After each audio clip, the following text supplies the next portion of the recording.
So if you do little things like that, and if you think about when we're looking at a sunset, what do? We open up our vision. We soften our eyes and take in a 180-degree view of that beautiful sky that we're looking at, that horizon. We don't look at the horizon as much as we should anymore, right? At And all. so, Yeah. yeah. And so just a little tiny thing like that can send a message up to your brain to settle your thoughts.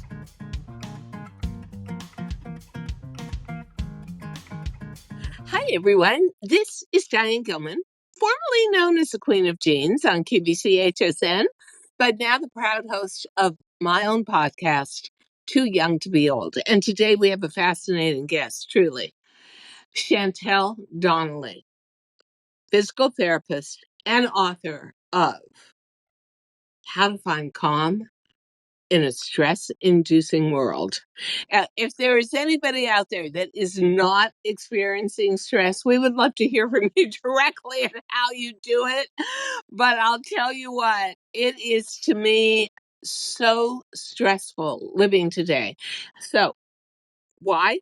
I'm in Manhattan. There's shootings all the time. I'm always a news junkie. And it's just one bad piece of news after the next. And sometimes, honestly, Chantel, I have to walk away from cable TV for a couple of days at a time. Now, that is very difficult. That produces its own stress level because I was on cable TV for 30 years. But we don't know how to think our way out of stress. And you know something? I was just tell a story. And this is out of the 1950s. So I was born in 1945. So I was about 9 years old. So around 1953, 54.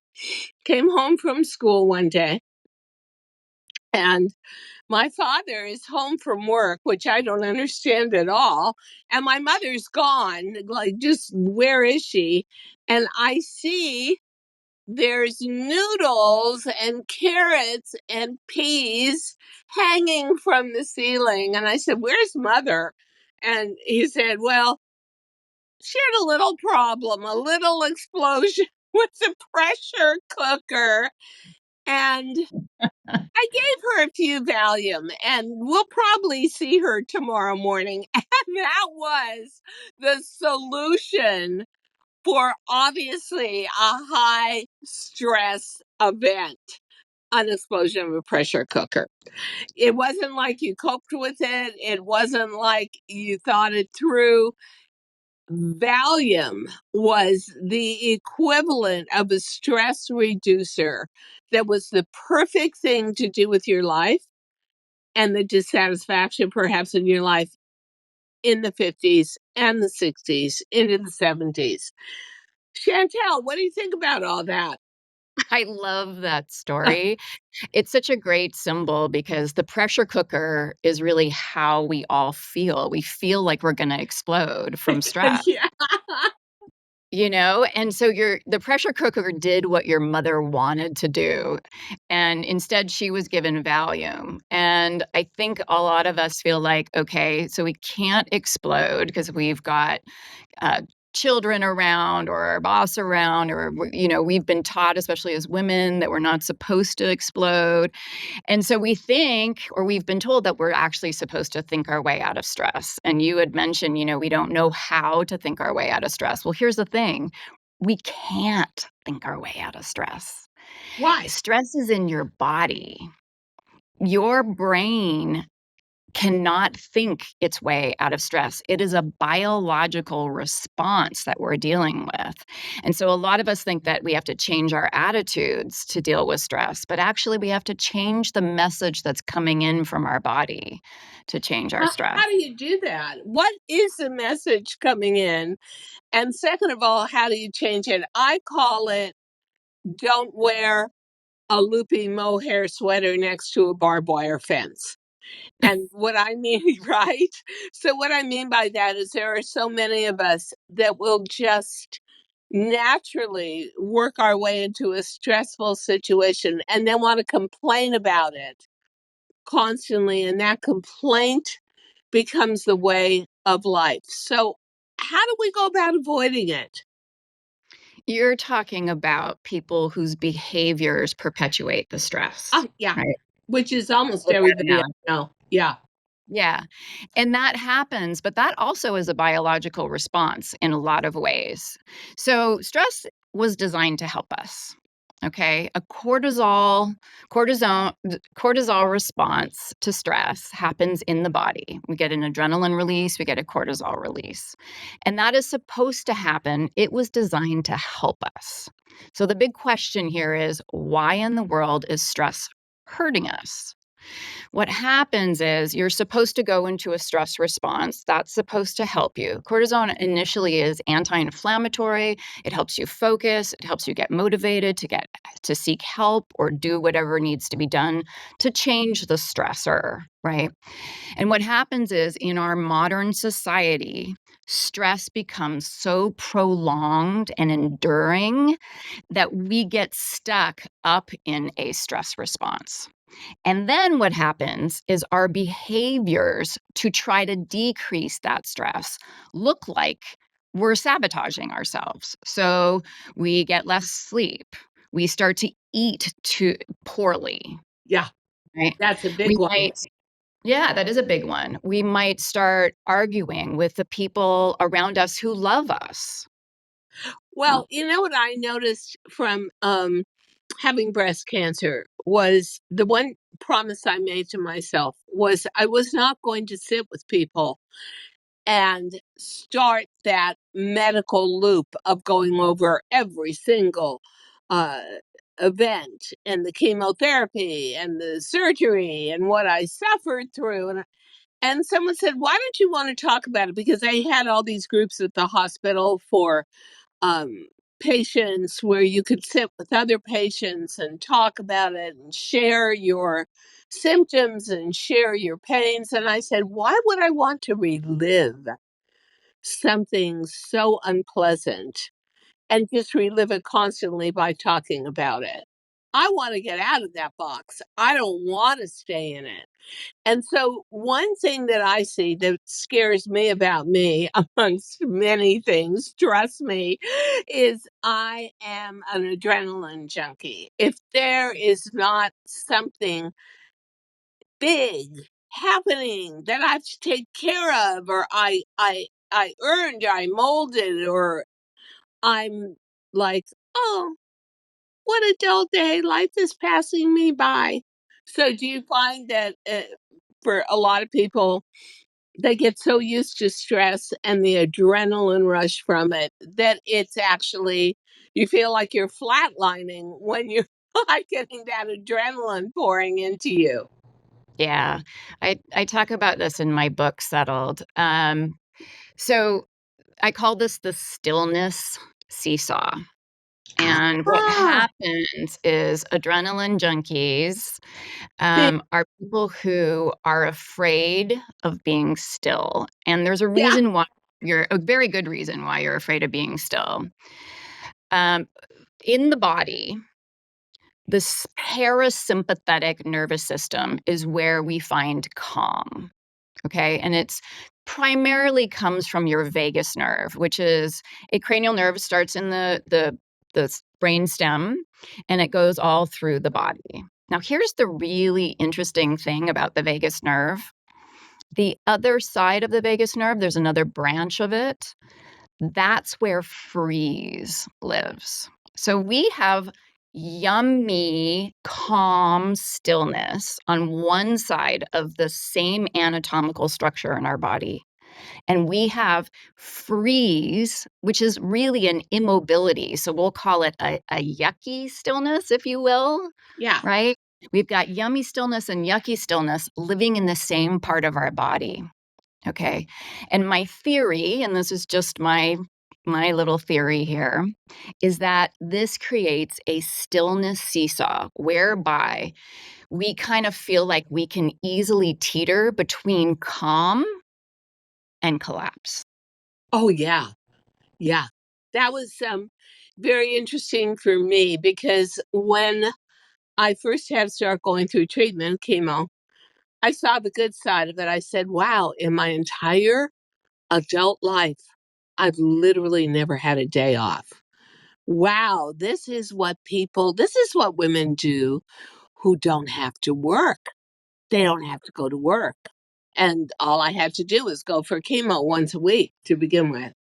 Mhm. And when I left Retail after a big decision to do that, uh, December of 23, I thought to myself, oh my God, it's just this long, dark, empty tunnel, and there's nothing in it, and no one is ever going to remember me. And then if I'm not me, then I don't exist. And that brought incredible amounts of stress. And then, of course, I was offered a podcast 4 weeks later, so I calmed down. Yeah, a lot of people who claim that they're adrenaline junkies, they have a tendency to get on that stillness seesaw and they're heading towards calm, and then suddenly they teeter towards shutdown, and so your body is actually protecting you by not getting on that seesaw at all, so you never want to experience stillness. Now your body, with the cancer, might have been trying to get you to be a little bit more still by the sounds of it, Oh, I'm right? sure. Yeah, I'm Yeah, sure. yeah, But and there I is a way for us to learn how to get into calm. So, how to unwind and relax instead of unraveling. There is a way to learn how to do that. yeah, because my feeling is that I was in a very stressful profession, fashion, with a lot of deadlines. And then on top of that, you could just pile on television and being in front of a camera, sick or healthy, bad mood or good mood, exhausted or rested, mostly exhausted.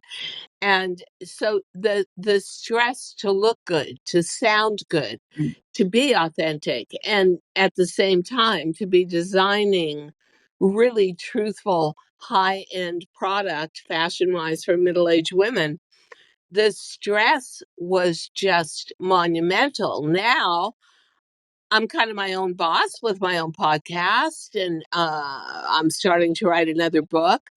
And wow, I just love it. But you know what? I gave myself an ultimatum. If I'm going to write, then altogether with my podcasts, and I will be working minimum 6 days a week. 1 day a week, I can shut down. But of course, I never truly shut down because I'm so afraid if I do, that door to opportunity is going to close and lock, and I don't know where the key is. And of course, we know, and I'm sure you know this, the more moments of calm you can find throughout the day, not just 1 day a week, but throughout the day consistently, the more productive you're going to be, right? The more creative you're going to be when you're writing. So our creativity and our intuition and all of that good stuff shuts down when we're under stress.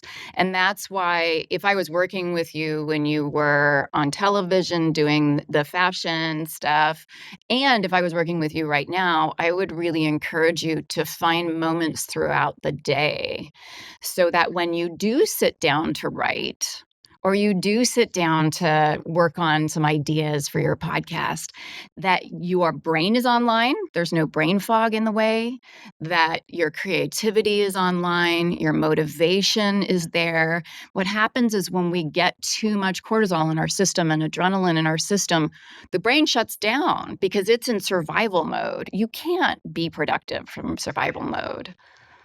Not You the know, kind of I work think and I think I've lived within survival mode for so long, but you use the word settled a lot.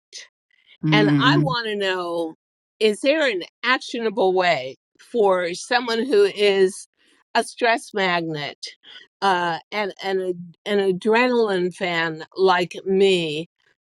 Is there some way to get there? I feel like I share a lot, even though I had a very different life, with motherhood, and leaving my profession, which I did voluntarily, um, was like the empty nest syndrome.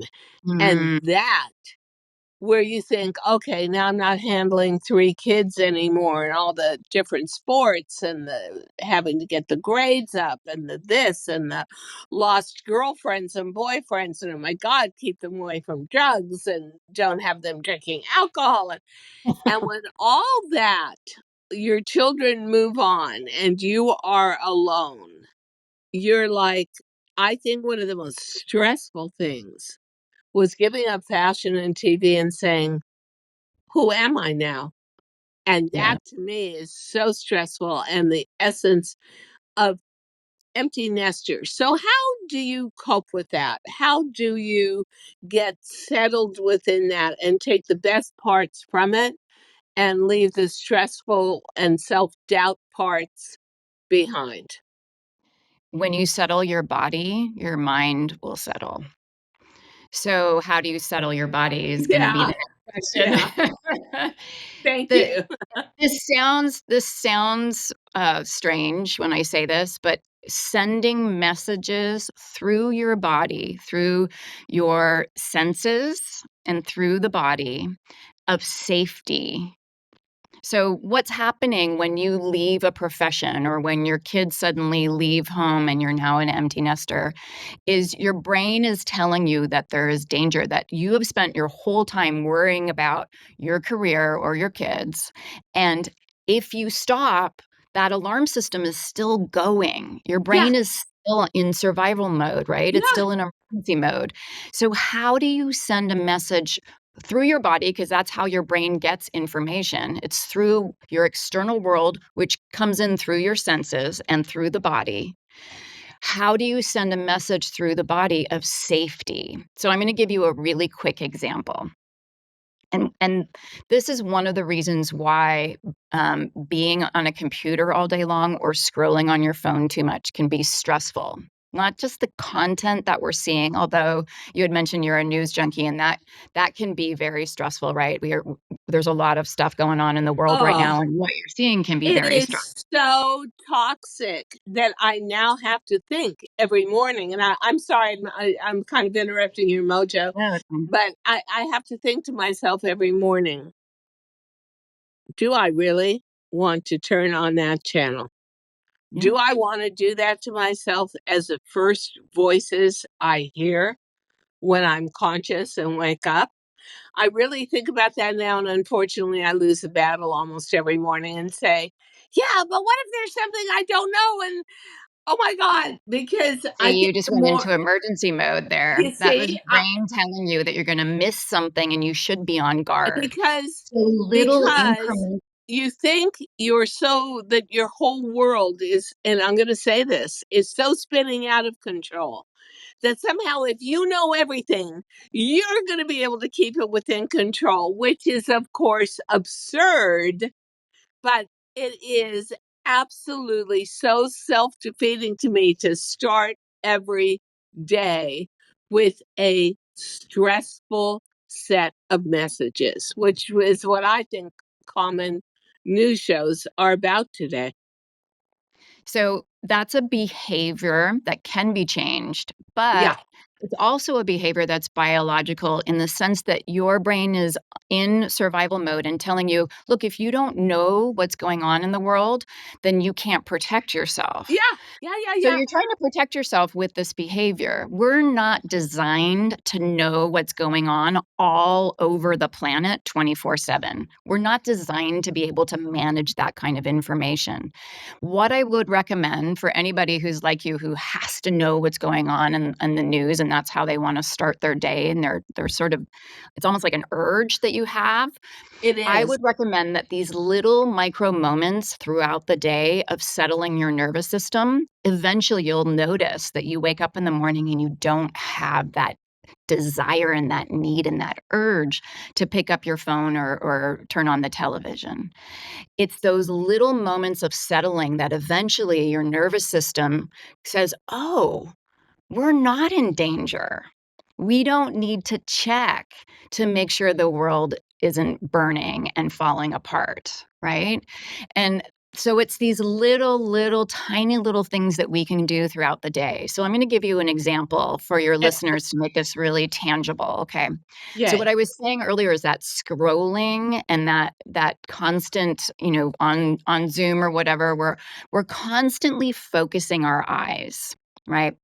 Well, here's the thing. When we are in fight or flight, so our sympathetic nervous system is our fight flight nervous system, our eyes automatically narrow into a very focused vision. And this is adaptive. So if you're in an emergency, you don't want to take in everything around you. You want to just focus on what the problem is, get your child to the emergency room or whatever's going on, right? You don't take in everything. Focus and go. Okay. So our eyes actually go into a very narrow focus. So to send a message of safety up to your brain through your senses, through the external world and through your senses, if you open up your vision so that you're taking in a 180-degree view in front of you, that actually sends a message up to your brain that you are not in survival mode, that you are safe, and that you can slow your heart rate down and slow your breathing down, and all is good, right? So if you do little things like that, and if you think about when we're looking at a sunset, what do? We open up our vision. We soften our eyes and take in a 180-degree view, that beautiful sky that we're looking at, that horizon. We don't look at the horizon as much as we should anymore, right? At And all. so, Yeah. y- yeah.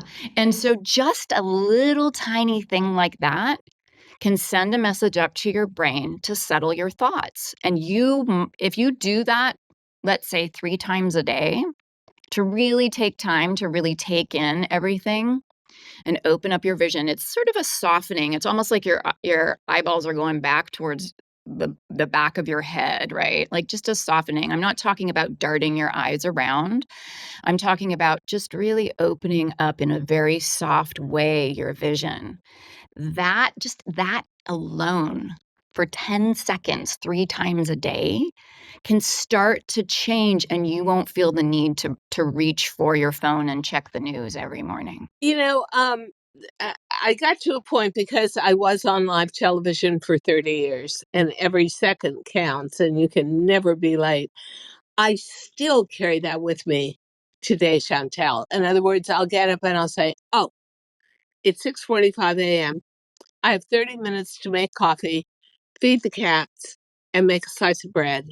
I've got to be in the shower by 7:30 and I've got to do this and I've got to do that."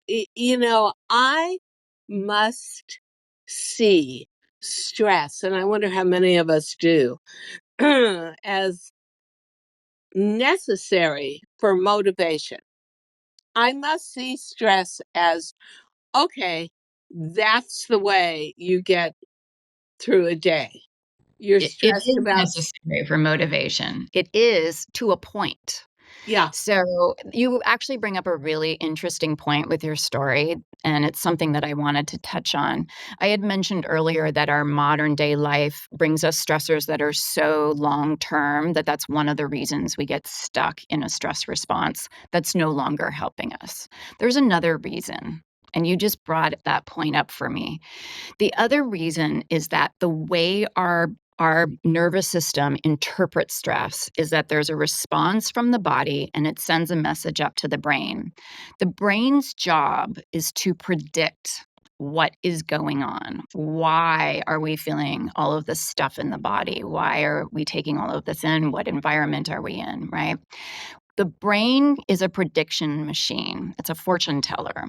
The only thing the brain can go on as to what is going on is your past.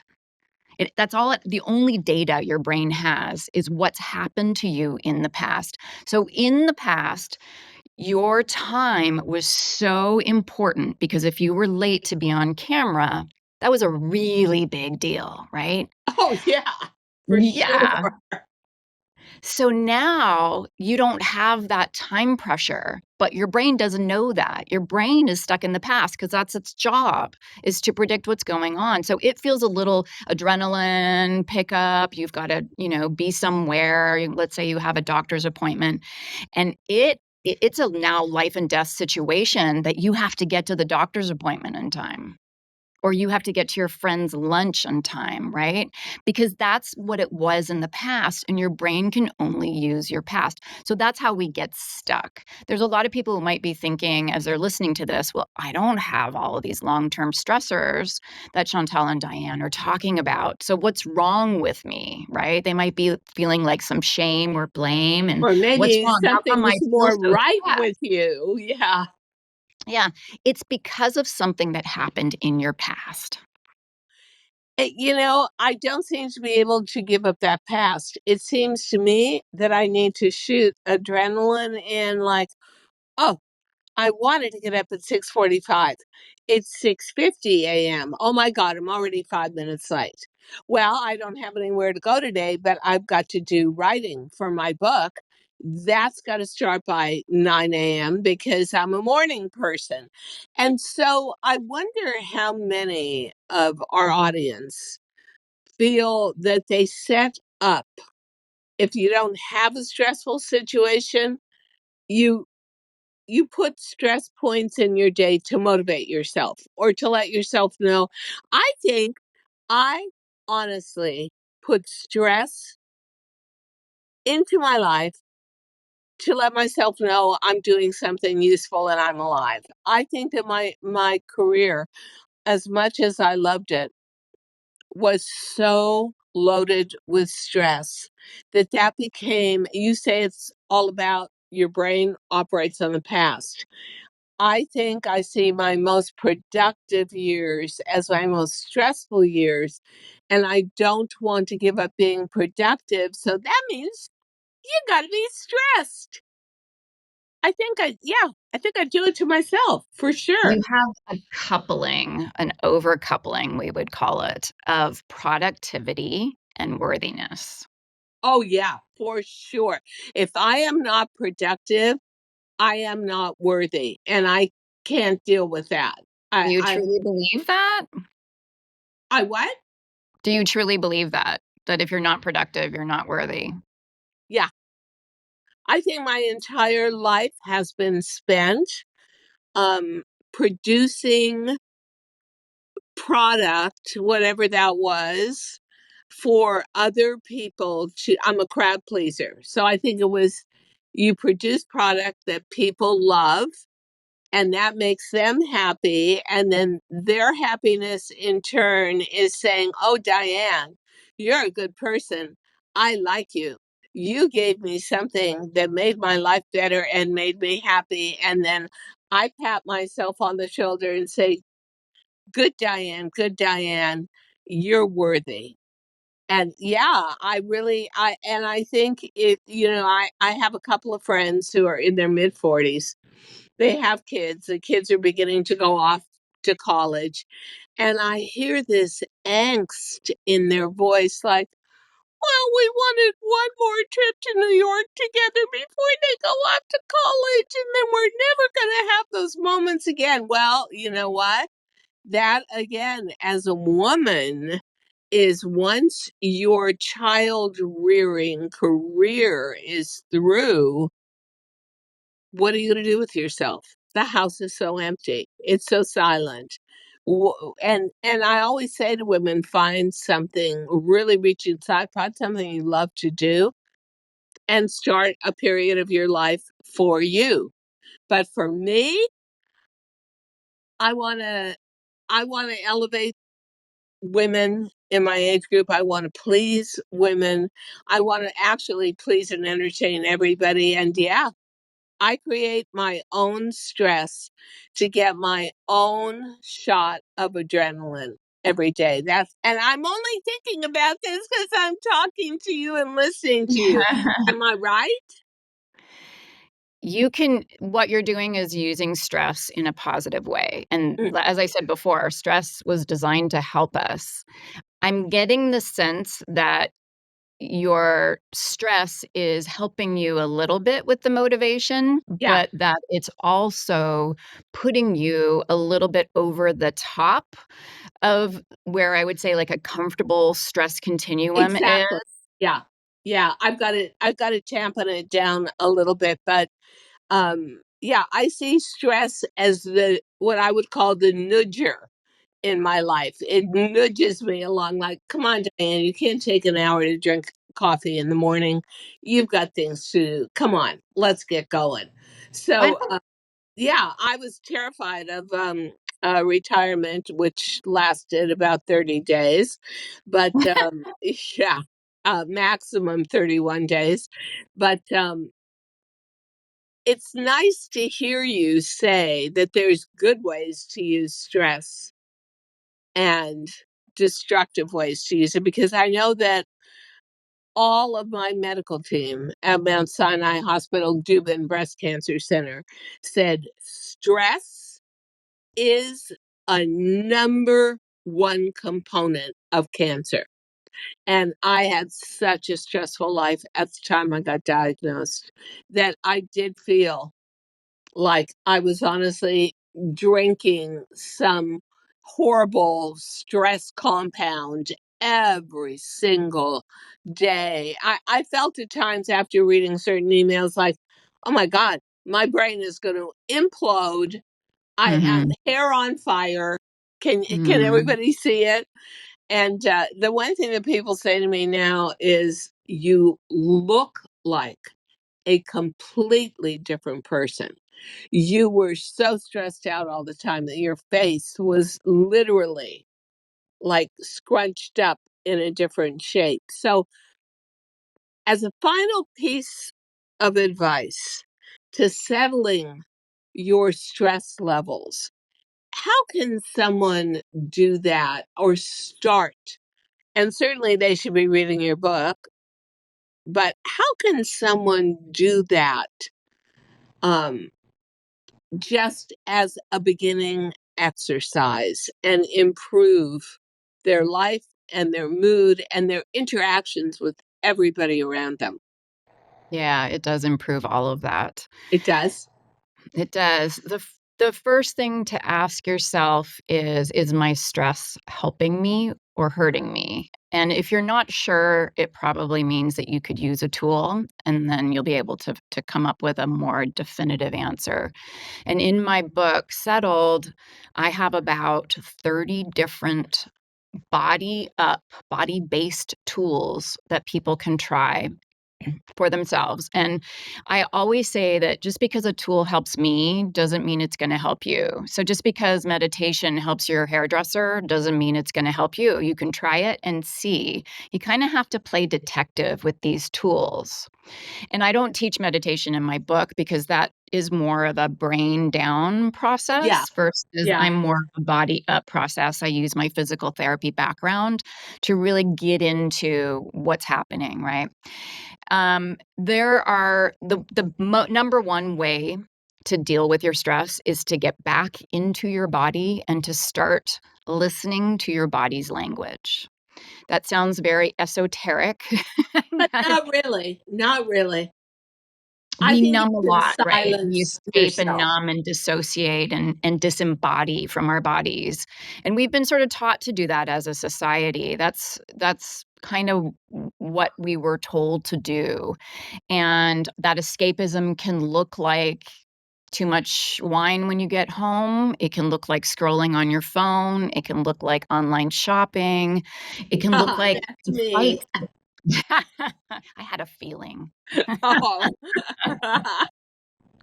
I had a feeling you were an online shopper. Oh my God. And Totally. there's no shame in any of that stuff. There's no shame in reaching for wine when you get home, but it's not helping us anymore. Do you hear this?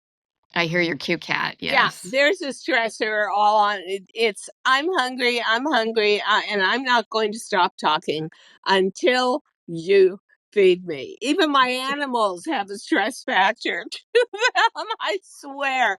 It's not that we don't enjoy our lives, but I do, and I really enjoy my life, but I do think in America, we are not taught as a natural device to reach down inside of ourselves and assess situations by truly how you feel. That is something that for me is very, very important. And, I made a lot of decisions from walking away from 30 years on TV, 50 years in fashion, and saying, I've got to do something else, something more soul satisfying for me. It's going to be the whole point of my survival technique. And I'm And sure at that point, you probably got in touch with what was going on in your body when you made that decision. You probably finally settled a little bit and you were able, scientists call it interoception. I call it your soul speak. That's just a more fun word than soul intro. speak, that is fantastic. I listen to my soul speak all the time, because what happens as you get older is everybody for some reason thinks you get stupider and that you can't. You need a lot of help and direction. And so everybody is in your ear telling you, don't do this, do that. Oh, don't be stupid. Don't go back to, oh, don't start a new business. You're almost 80 years old. Oh, la, la, la, la, la, la, la, la, la. And I'm like, la la la la la, I don't hear anything.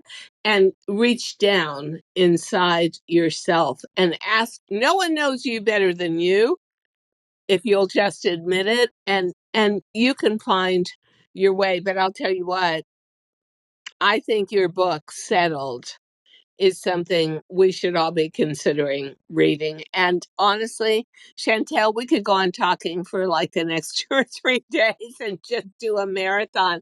You are fascinating. Stress is the number one cause of disease in our lives today. And it's everything today: politics, the weather, food we eat, everything is a stressor. And you're here to tell us how to find calm in a stress inducing world. I thank you so much. And people, we will list how you can find Chantal Donnelly, how you can buy her book. Everything will be in graphics at the end of this podcast. Chantal, what a pleasure. Thank you Oh, so much. thank you. I love talking to you. Yeah, we could talk for days and Oh, days. yeah. Oh, yeah. Thank you so much for listening to Too Young to Be Old podcast. The episode may be over, but the fun doesn't have to stop here. Find us on Facebook, Instagram, TikTok, and YouTube at The Diane Gilman, or visit our website, thedianegilman.com. If you like the show, leave us a rating or a review and subscribe so you don't miss the next episode. And until then, don't forget, age is just a number. Together, we'll prove that we are all too young to be old.